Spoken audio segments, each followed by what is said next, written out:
So here we are waking up in 400i that will be released in 3.15. This is the competitor to the Constellation. Doesn't compromise cargo for vehicle storage. It's faster, more agile than the Connie, and it can run with a smaller crew. So this is the captain's quarters, and then we'll go out and see a little bit more of the habitation deck, and then make our way to the cockpit. So this would be the social area that you can meet and eat and basically plan your next mission.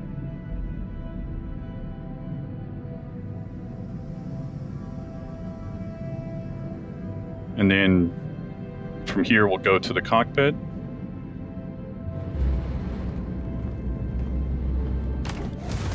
So here we're over Pyro 3.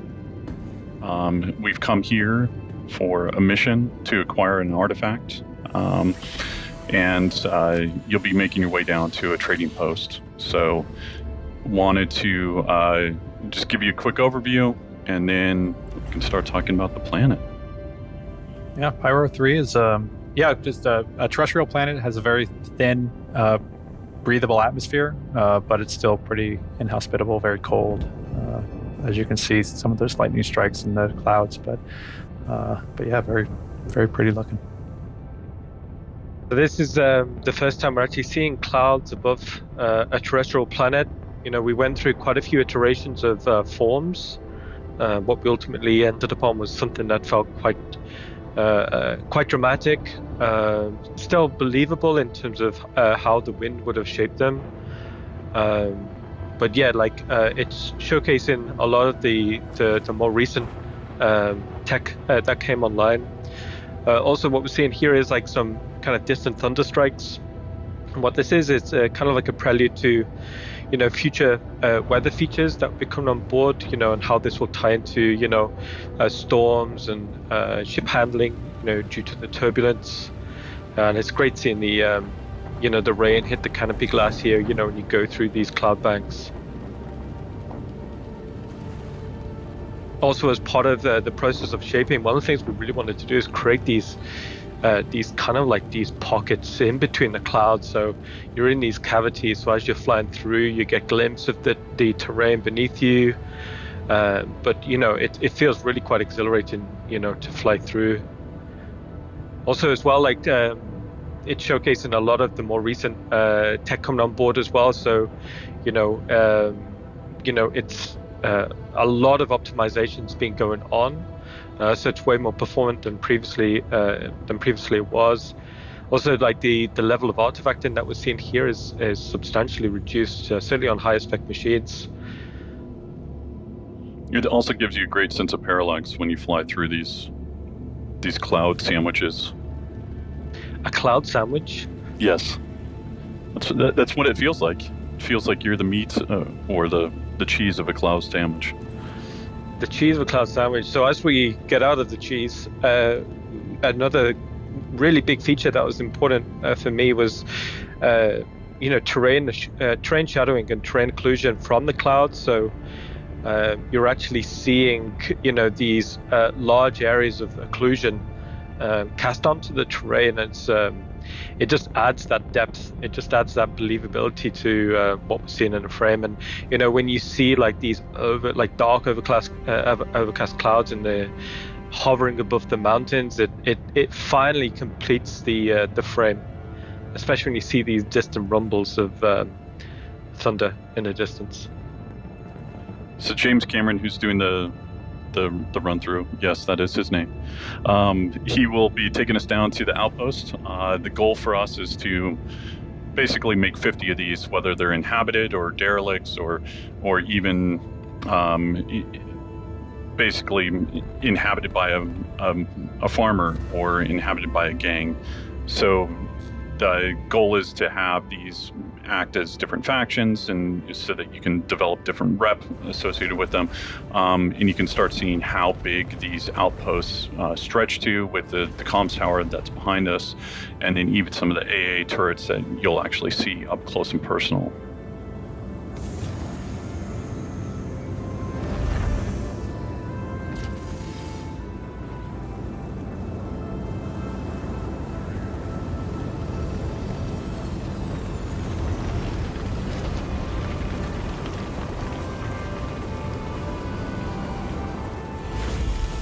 That was a really good approach from James there. Good landing. That was a good solid 3 out of 10. 3 out of 10. Jeez.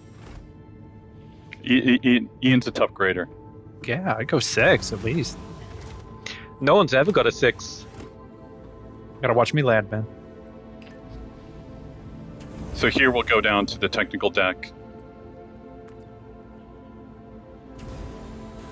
Show off the cargo area as well as the climate-controlled component areas, and then onto the gravity generator room and the stairway out.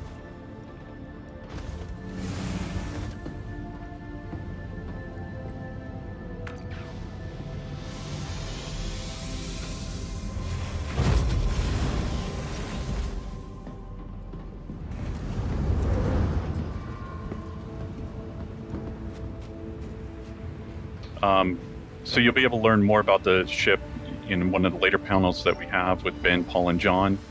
I think the team did a great job on this. I think this is one of my favorite skins. Yeah. Yeah, they did a new skin, just something that felt a lot more, suitable for Pyro. But you can see how it feels suitably worn and weathered, to fit into these climates. And what we're seeing here is first boots on the ground, on Pyro. I think it looks great, especially in contrast to what we're seeing here is like actual AI on the terrain, walking about, going about their business. And is that an AA turret there? It is. And radio comms towers and all these other elements that we want to make sure that are interactive for the player and allows them to go and explore or use to their advantage. We want them to be able to interact with these different items. Here you can see various Outpost modules, to the right there we've got the garage unit. You can see the infrastructure on the roof. But this large, beautiful, archway here kind of signifies, the main entrance, the primary entrance to the main social module. I think the airlocks look great, fits in with the art style beautifully. The team did a great job on this. And then we've seen the concept art previously in the day, and then here you can see it translated in game, and I think it absolutely looks fantastic. The radial forms, is quite special to this art style, and you can see how that complements these archways that lead into other areas of the outpost. So with the AI, we want to make sure that it's living, it's breathing. If you look back a little bit, there was a chef actually cooking. There's security guards here to make sure that they're actually protecting their investments, protecting their home from strangers. And then, but you have good rep with them, and so they allow you to kind of enter into certain areas that the other players wouldn't be able to enter into. We also got a quick shot at the loadout that James is playing. So it's a female loadout, but it's also showing the backpack, which is new. Also some of the new hair as well, which is rendering much nicer. So here the player will make their way out to the trading post, go see the dealer, acquire the artifacts. And for the trading post, we wanted to get all of the junk on the outside as well, so the player can see it as they're approaching. We wanted, as many tops as we could, and you can see it's using the new soft deck shader. So these are reacting to the planetary wind, the same force that the tall grass and the moss on the ground is reacting to as well. Other thing with the trading post is, like Ian spoke about before, the inventory and what they'll be able to actually sell here will vary depending on where they're at in the solar system. Are they close to a jump point where they might be coming down and using this as a chop shop, or are they in a very rural area that's, they care more about the frontier lifestyle and being able to survive versus money? We passed the kitchen as well on the way back there. That's the local diner for this outpost. tough crowd. Also, so in the inside as well, we wanted this, kaleidoscope of colors and shapes. Like it's just literally the dealers displaying all the wares, everything they'll have outside in the open here.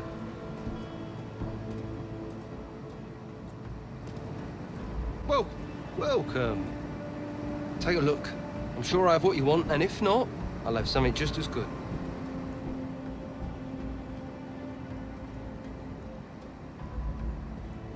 Yeah. Oh yeah, very good choice. Very good. So after 5 million credits of disposable income, we get our first look at the Hadesian artifact, which is obviously going to be what is sort of a super rare thing that you'll hopefully be able to start finding in the galaxy. Which is sort of, if you're familiar with the lore of Hades, was an old civilization that destroyed itself. So somehow this trader has gotten their hands on this artifact.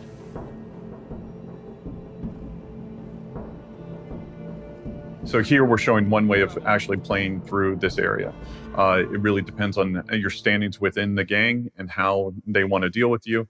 And then what's the dealer going to do? What's the dealer going to charge you? And from there, we have different ways of actually showing this. And we can look at option 2 now.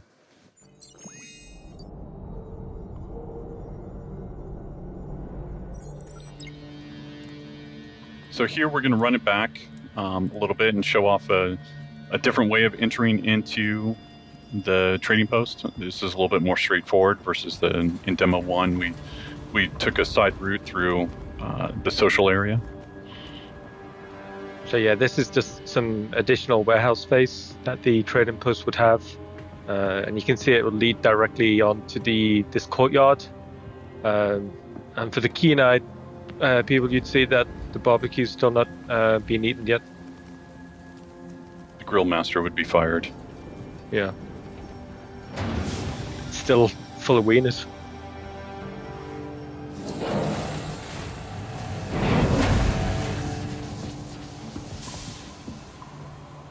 So with this area, again, we just want to make sure that it's filled out with items, filled out with different things that you can interact with and possibly buy. It's like Dave said in the beginning, we want the stores to feel different here, but it's still making it feel believable. Quick reference to some additional traversal areas there on the right when we came in. Welcome. Take a look. I'm sure I have what you want, and if not, I'll have something just as good. Yeah. The guys had a lot of fun dressing these areas. There's a lot of storytelling going into it. So here we decide not to pay the price.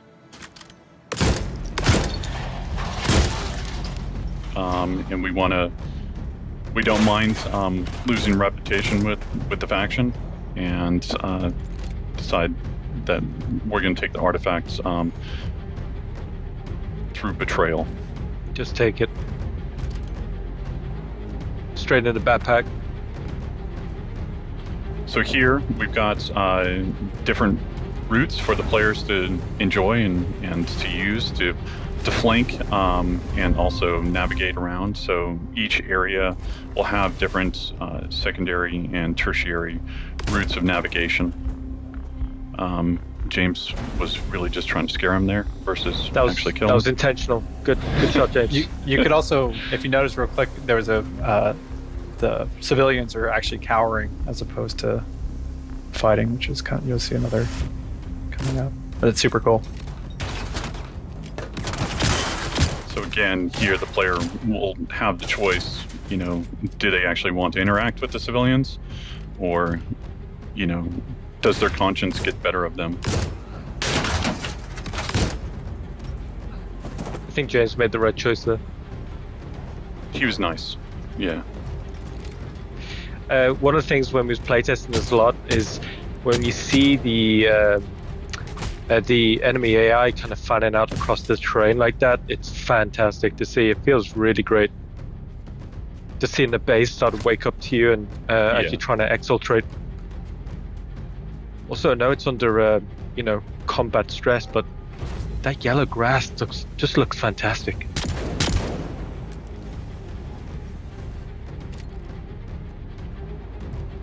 That's how I play. So here, James just wants to get out real quick.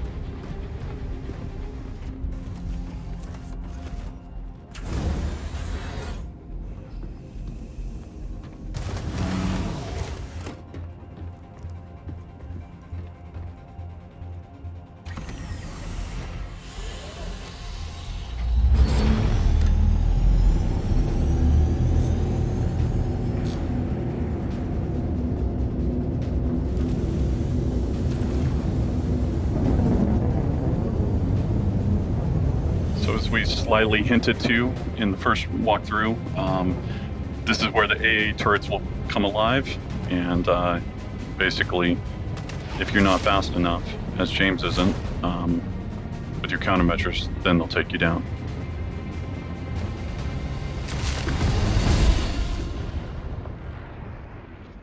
So what we saw there was the player went in, and based off their actions, the faction changed against them, and then basically became very aggressive. So in this last playthrough, what we'll show you is if the faction is already against you from the very beginning, and what are different ways that you can go about it. So here we are in our last walkthrough. Since you're all by yourself, we wanted to show the player take a stealthy routes versus if you were with friends, you could go in guns blazing. But this allows the player to come in, access the outpost from a different side than what we've shown. It also allows them to clock all the AI and see how they want to approach the problem and see what other secondary or tertiary routes would be open to them, either via the ladder or maybe a possible door.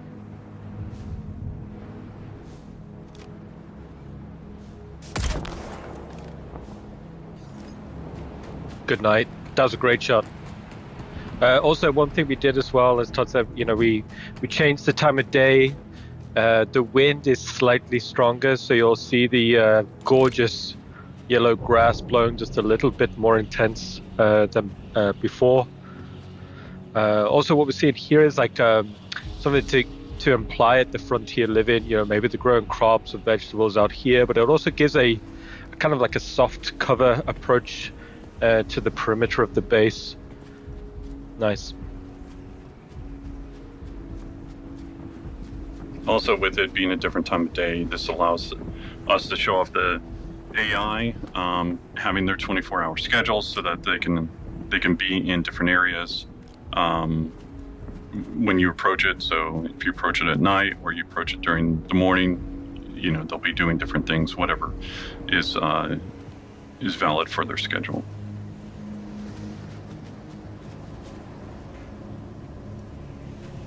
That door's locked, so there's no going through that way.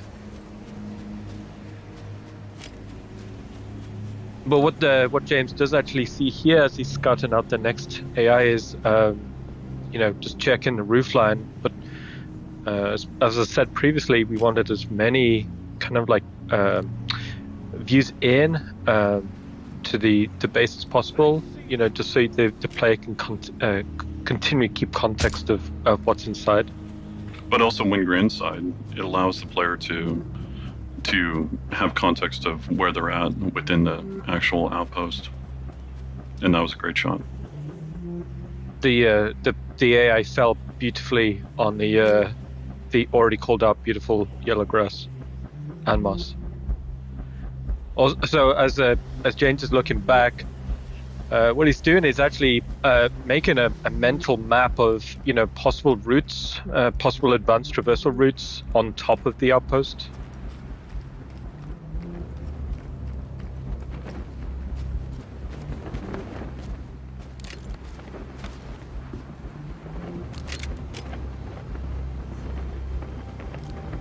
And we saw the dealer there in the bedroom, just end of the day. So with each outpost, there'll be different routes that will be open to the player or closed to the player. So some of them might have ladders on the outside, some of them might not. Some of them might have basically ways to get in through the floorboards. Other ones won't. But this is just one version of, many possibilities. So here, the player will take a secondary route of navigation all the way up to the roof, and then from here, this allows them to be able to check out any of the AI, also be able to look at any of the interactables in the future. If you got a good reputation, maybe you need to go and fix different items on the roof, or if you are there for nefarious means, then maybe you want to take out the power, and which will then kill the AA turrets, or will turn off the lights in the outpost. So it allows the player to interact with different items, and then basically create a nice little sandbox for them to play in. So here you can see one of those interactables as well as the AI. And just behind these interactables, like we're seeing these kind of archways. Like right now, these are just kind of empty, and to just illustrate like a guard point. In the future, these could be maybe customizable, or they could contain like an AA turret, like we saw on demo 1, or it could contain like cargo storage. Basically, we tried to design something that was as flexible as possible. So here we're showing off the looting system as well as the inventory system. So this will be shipping in 315. This allows bodies to be able to be interacted with and take off the items associated with it. Also, with this change, you will no longer have global inventory, so you can't be pulling off weapons that you didn't take with you to this location. Everything will be regarding what you carry is what you have, and so it really makes the players think about how they want to approach the problem, and then also encourages them to look around and see if the designers and have placed different things that they can interact with or use to help get past a certain route or a certain way that they maybe didn't bring with them. And we'll also be including the, I believe in 315, the Knickknacks app for your Mobiglass. So now that you aren't carrying everything on your body and it's not sort of universal inventory, you'll be able to consult this app to see kind of where stuff is being stored and keep it better organized and stuff like that. So here, this allows the player to have a quick little puzzle, but just gives them a little bit more interaction, and then allows them to go on to what I would consider a tertiary route, versus climbing up the ladder and possibly having to deal with the AI or them being spotted by them.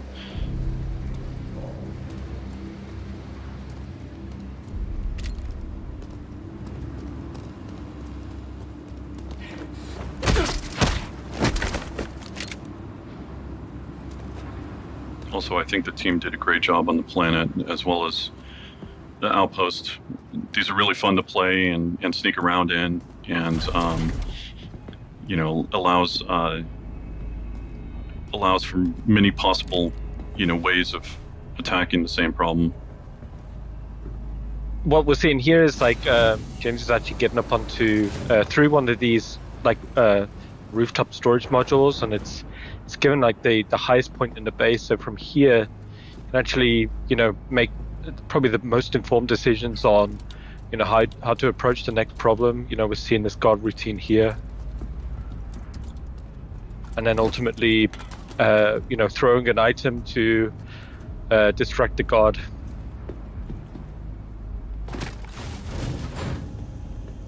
Allows them to go and access new areas. It's a behavior that we're still working out, but at least we're seeing like the first iterations and be able to continue to optimize it as well as make sure that the behavior is working properly. So we just saw there for the first time. It's like the first rooftop airlock hatch. So previously, route in and out, if the outside wasn't pressurized, like we wouldn't have this option. But now through that rooftop airlock, you can cycle and then infiltrate through the roof. And also what we're seeing here is potentially scouting out an advanced traversal up into the rafters, getting on top of some infrastructure and getting like this overview as we go into the garage module. So here, this is placeholder, but it gives you an idea of, we want to have different interactables, different loot boxes laid out around the location. So if the players explore, they'll be rewarded. We want to encourage them looking in every nook and cranny and enjoying, what the outpost has for them. And one of the things that's interesting is these garages won't be vehicle spawn points, so it's not like a big kind of like pad in the middle, but it's more like, if you want to have your vehicle there, you got to drive it in and park it. So here you can see a variety of vehicles just laid out how the player would have just parked them. Just gives a much more believable and realistic design.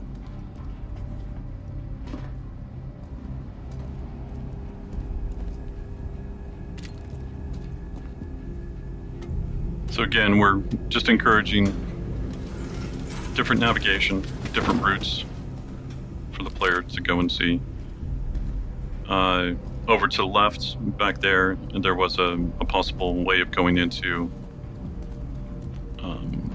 the floorboards or going underneath the outpost.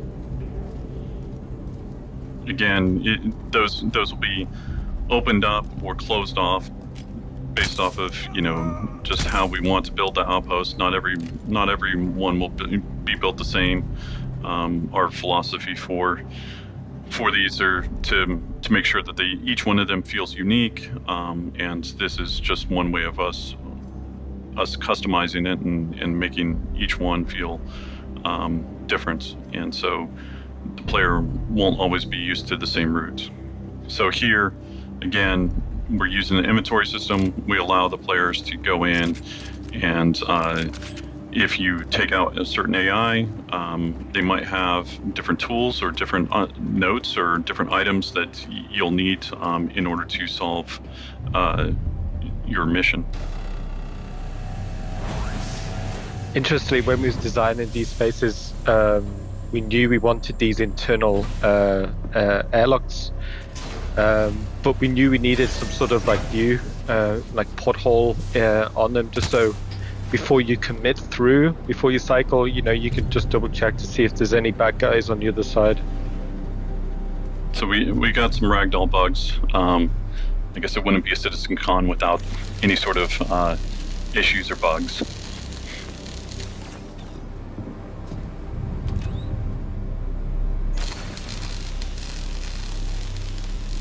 So here, like previously the players being, on the roof, they've come down through the main section of the outpost. But here, what the players doing is they go into the underfloor section. So these are vents, but they're more like subfloors. So they're meant to feel very dark, very minimal, but you're actually seeing the foundations of these outposts. So inside here, it's the player will need to kind of work out how to navigate through them. It's very much like a torch-based experience, and then within here, what the player can actually do is work out roughly where they are in relation to what's upstairs. And what you're seeing here, like this light bleeding down through, you can kind of make informed decisions, or okay, that's where that AI was, or right now the player is just underneath that main social space. So if you think back, like that was that guard in the beginning, just next to the kitchen counter. But we've intentionally made these spaces not necessarily like very easy to navigate, because there wouldn't be a lot of light down here. The player would have to, follow, for example, like James is following the blue wire here. Making a decision to like, hey, if I follow that blue wire, I'm probably going to get to something interesting or a point where I can actually, exit this subplot space and get back up above. And what I like about them is basically just the claustrophobic feel of it, and then obviously the addition of possible secondary or more advanced navigation. So either going into prone or just going full crouch.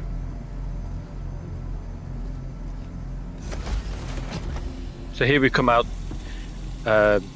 in the bathroom space that's on the other side of the garage. So we're on the opposite side of the outpost from where we just were. It's good ragdoll. And now the body drag. In the shower. So here, this is just a different wrapper on a loot box. In this case, it's a hamper. And so the player will be able to really change outfits and adjust the way that they look so that they can walk around the outpost and not be noticed. There will be kind of a certain time limit associated with it. We still need to work out the details on how all that will work, but the goal is to give them a little bit of leeway, and so if you look the part, maybe you're not scrutinized as much, and the AI won't notice you as quickly.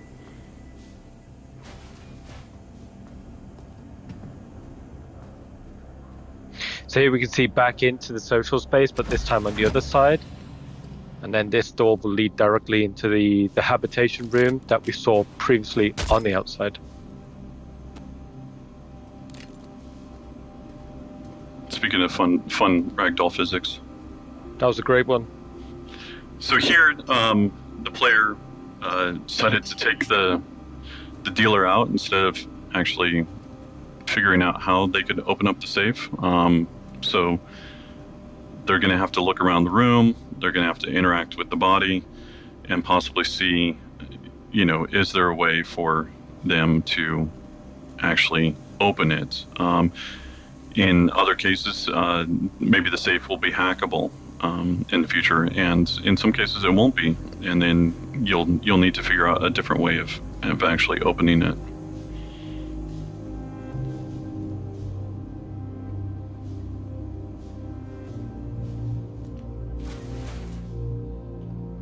So here we spot a little clue, a little note, and you'll notice what's fun is like the name on here. If you look back and see some of the AI we've been taken out, you may notice some names.